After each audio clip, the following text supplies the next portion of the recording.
Hello mes belles âmes, j'espère que tu vas super bien en ce vendredi ensoleillé, enfin en tout cas chez moi.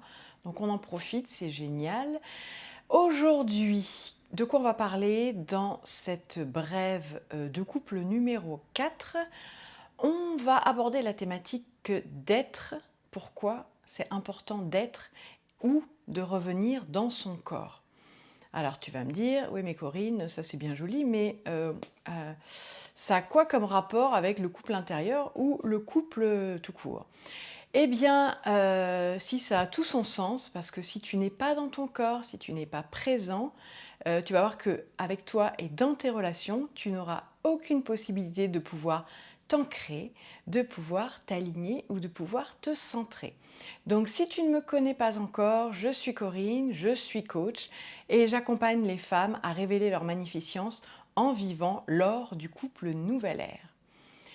Donc voilà, pourquoi c'est si important d'être dans son corps? Alors tu vas me dire, oui, mais moi j'y suis dans mon corps.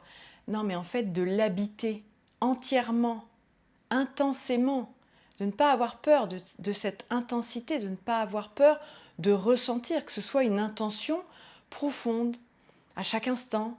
J'habite mon corps, je m'habite, c'est mon véhicule d'incarnation et je ne suis pas seulement voilà, un corps qui bouge, c'est une conscience à l'intérieur de ce corps. Et vraiment, être dans son corps, revenir dans son corps, parce que je pense qu'à un moment donné, on a besoin de se ramener, hein, parce qu'on se rend compte que on n'y est pas... on n'y est pas tant que ça, et c'est ce qui fait qu'on se désaligne. Et quand on parle beaucoup de s'ancrer à la terre, mais déjà ancrons-nous dans nous-mêmes, déjà, en son centre. Hein. Donc son centre, pour moi, c'est vraiment le ventre, le hara. On va voir ensuite qu'on a d'autres centres d'intelligence, en fait.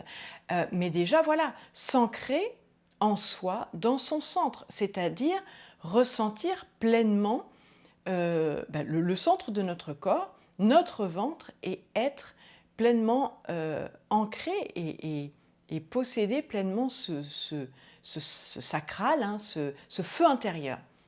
Donc ça déjà, c'est la première chose.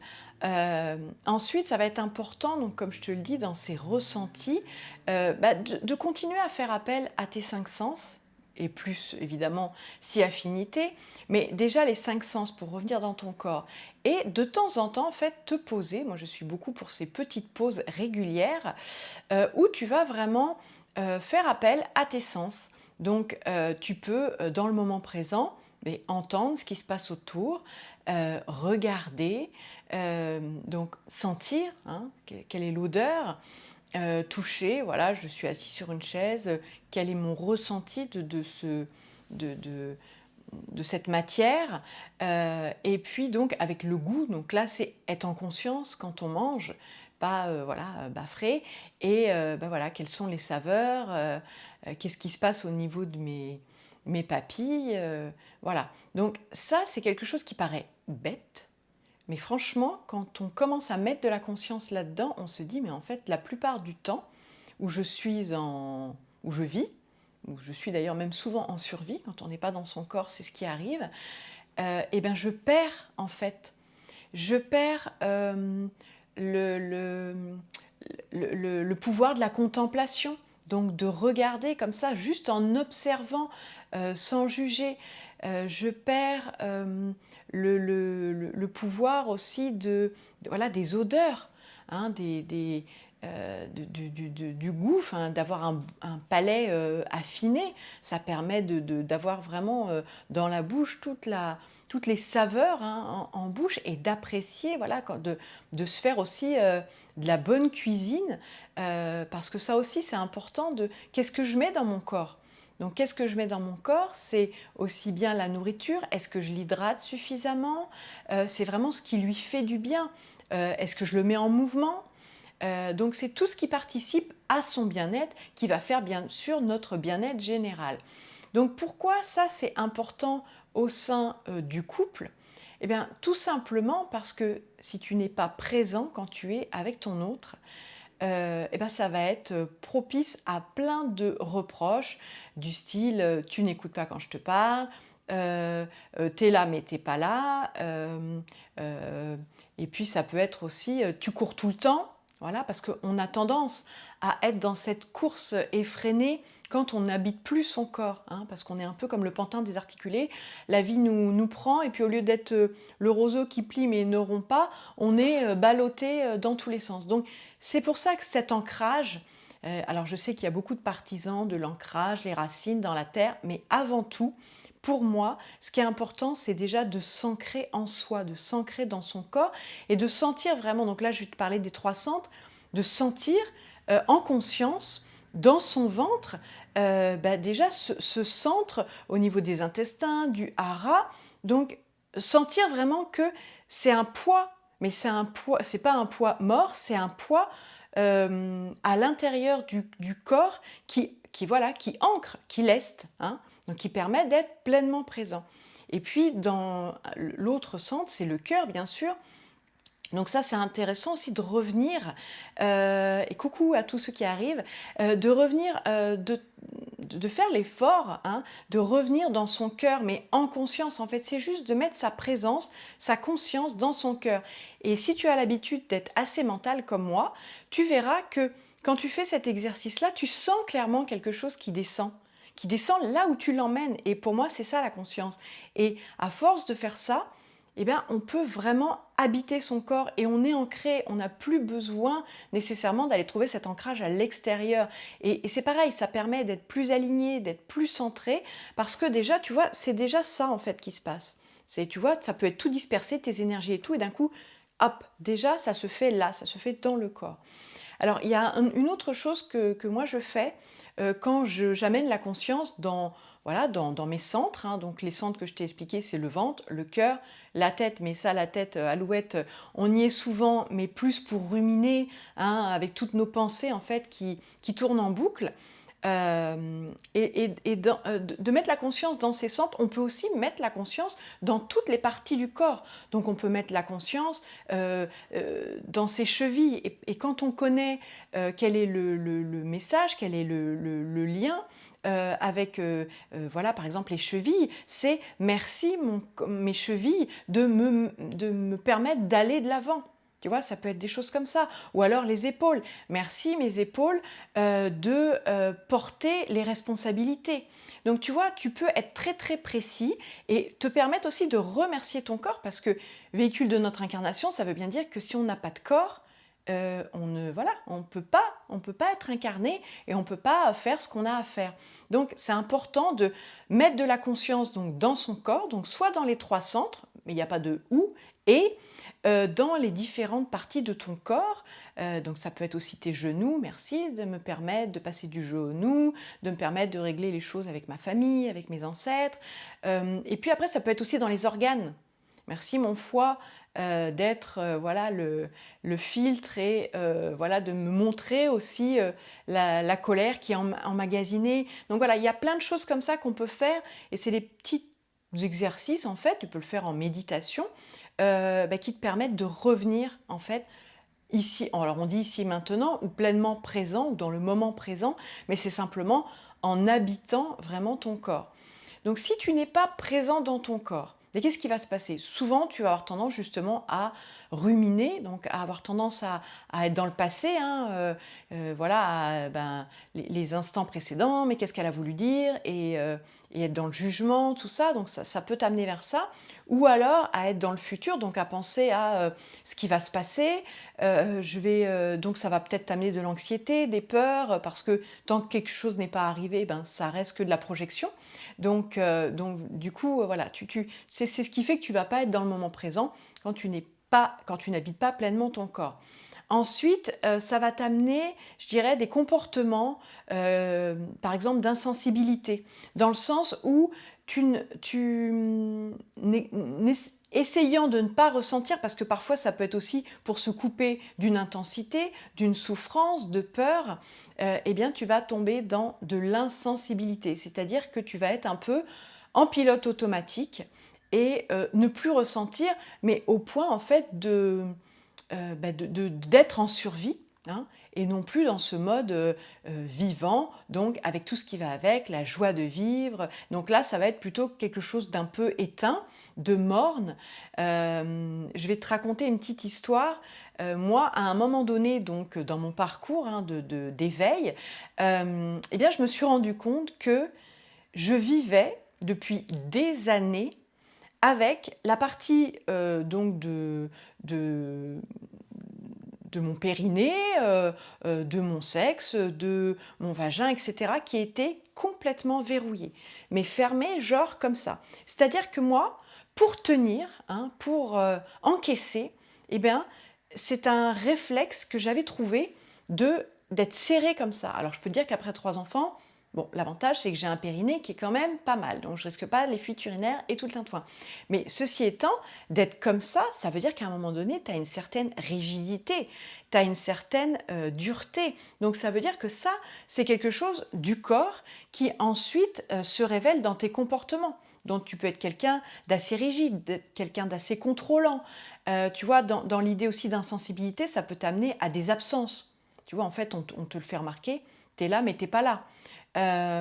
Et ça, en fait, avec nous-mêmes, bien sûr, c'est ce qui fait qu'on peut s'évader pour fuir des situations ou vouloir être absolument dans le contrôle de ces situations.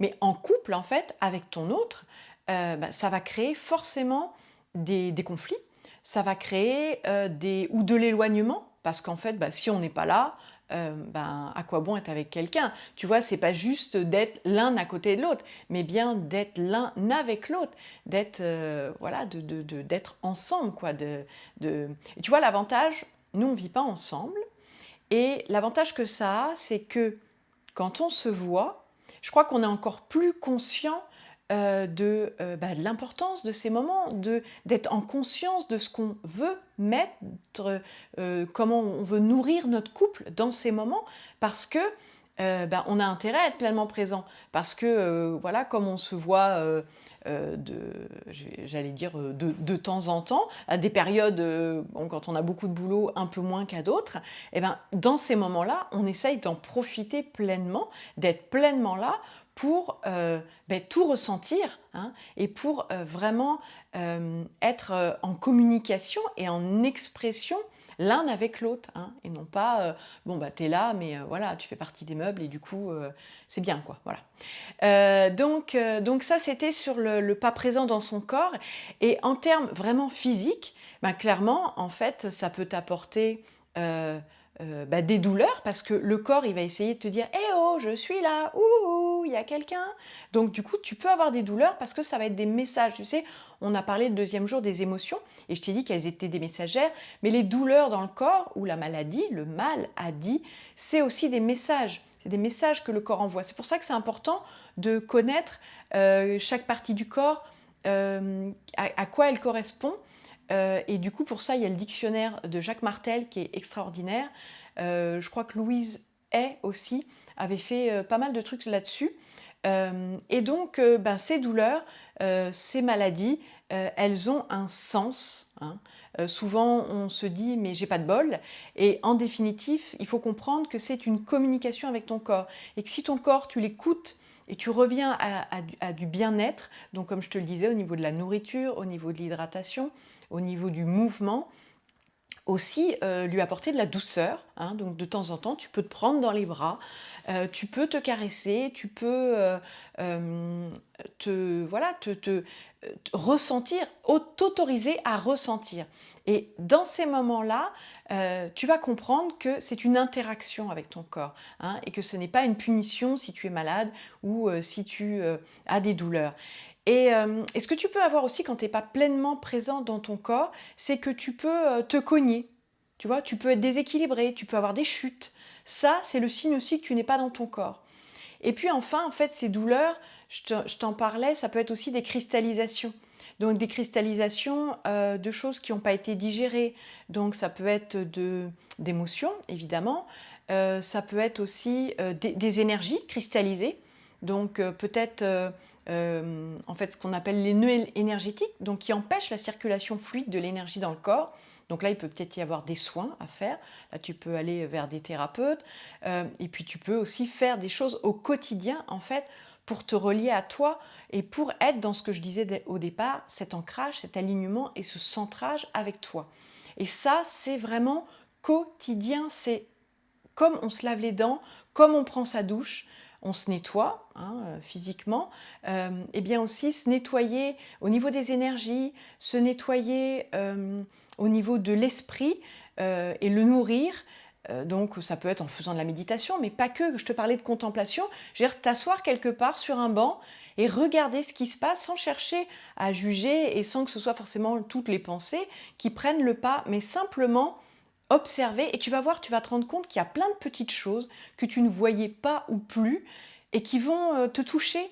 Donc ça peut être une personne qui passe dans la rue et qui t'adresse un sourire. Ça peut être un enfant qui te regarde avec toute son espièglerie, avec une complicité alors que tu ne le connais pas. Ça peut être des animaux, des petits... Voilà, moi quand je vais me promener, je suis toujours je pense, en éveil. Et du coup, c'est pas rare que dans le parc où je suis, je vois les petits écureuils, je vois qu'ils cherchent à jouer avec moi, ils jouent à cache-cache.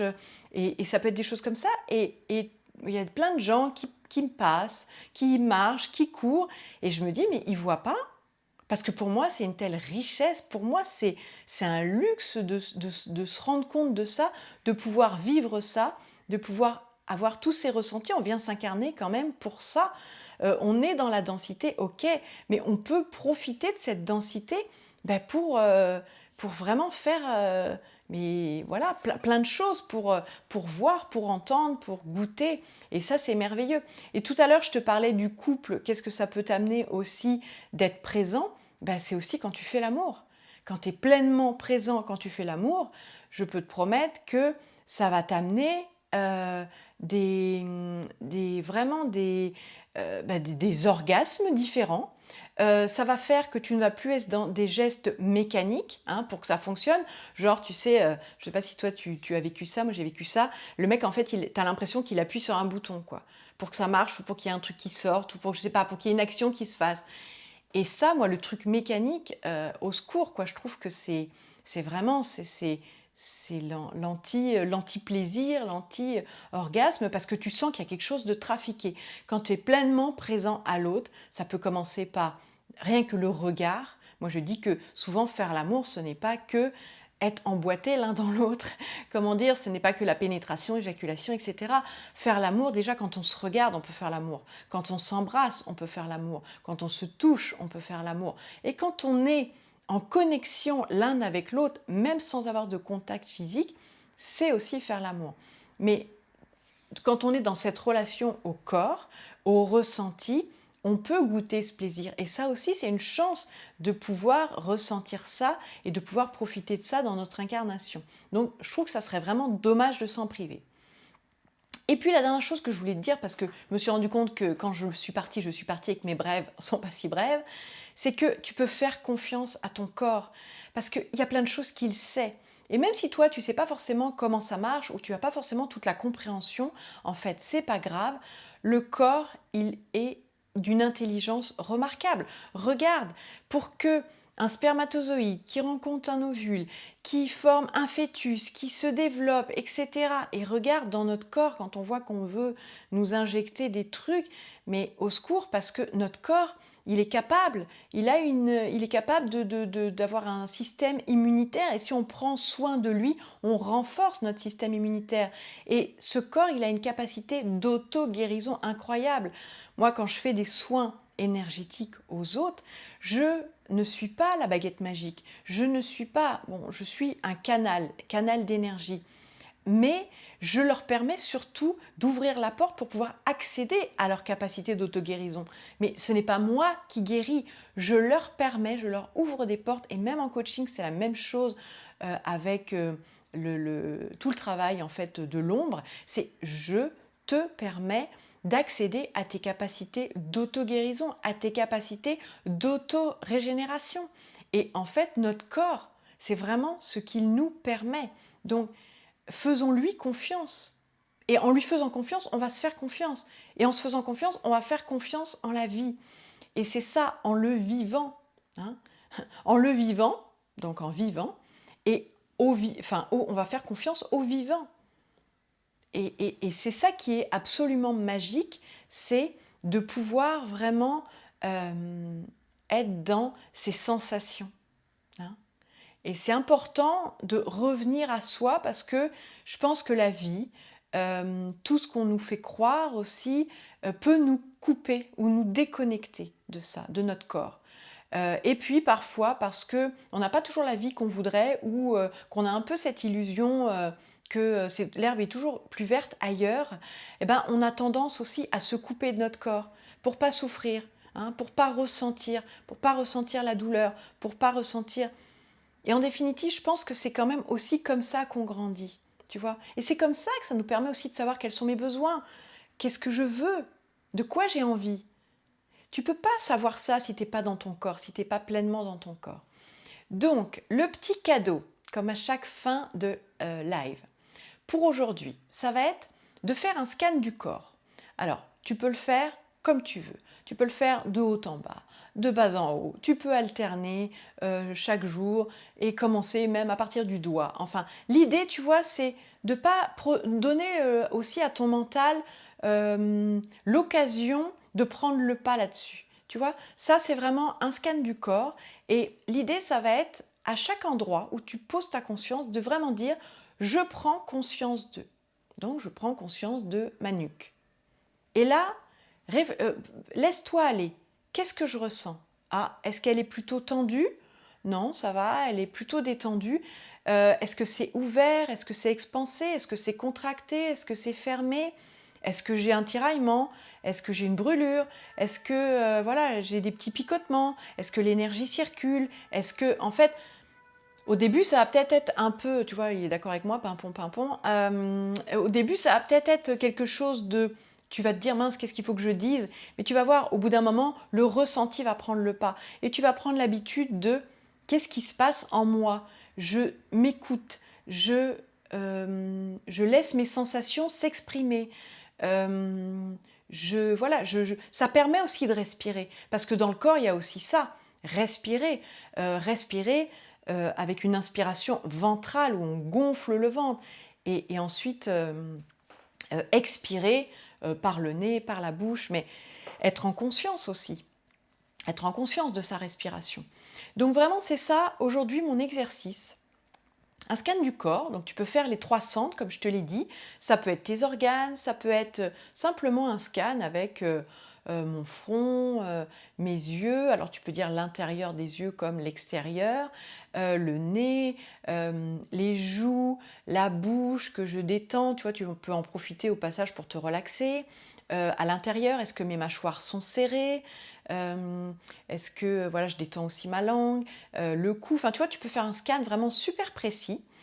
Et puis vraiment avec l'idée de je prends conscience. Et en faisant aussi tu peux faire un geste au début. Moi, je sais que ça m'a aidé au début. Tu vois, au fur et à mesure que tu descends, tu prends conscience et tu t'imagines que cette conscience se déplace à l'intérieur de ton corps, hein. Et ouais, donc ça, c'est un exercice qui est assez puissant. Ça ne prend pas beaucoup de temps. L'idée, c'est de le faire chaque jour parce que au bout d'un moment, le matin, c'est idéal parce que tu vas te dire quelle est ma météo intérieure. Donc tu vas être capable de dire comment je me sens. Et si tu es capable de dire comment tu te sens, tu vas pouvoir savoir quelles sont les actions, entre guillemets, correctrices. C'est-à-dire, bon, je me sens bien, ok, c'est cool. Je me sens quand même assez tendue. Voilà, je me sens lourde. Du coup, voilà, je vais, je sais pas, faire un temps de respiration, faire des mouvements de yoga, je vais aller marcher dehors, enfin voilà, m'apporter quelque chose qui me fait du bien, qui fait du bien à mon corps. Et donc, écoute, tu vas pouvoir peut-être t'exercer à ça ce week-end, prendre conscience que toi et ton corps, vous êtes une formidable équipe et qu'une équipe, ça soutient, ça va de l'avant, main dans la main ou pied dans les pieds, enfin je ne sais pas, selon la partie du corps que tu choisiras. Mais c'est vraiment très important et dans ton couple, c'est vraiment indispensable d'être dans cette présence, d'être dans cet ancrage en soi et d'être centré en fait. Tu vas voir, ça va te changer ta relation dans ton couple avec beaucoup plus peut-être d'attention, de tendresse, ça peut amener tout ça. Et puis aussi dans toutes les relations que tu peux avoir, tu te sentiras entendu, écouté, parce que toi, tu seras aussi en écoute de l'autre, tu seras pleinement présent à ce qu'il t'exprime. Et tu vas voir, ça va changer vraiment tes relations. Donc, je te souhaite un très beau week-end, mais de toute façon, je te dis à demain. Alors, demain, je pars à la mer avec mes petits loulous. Donc, on essaiera de se faire ça dehors s'il n'y a pas trop de vent, parce que le vent, je sais que c'est désagréable. Je verrai aussi où j'ai de la connexion. On verra tout ça demain. Je t'embrasse, je te souhaite une belle fin de journée et je te dis à demain. Bye bye dans ton corps.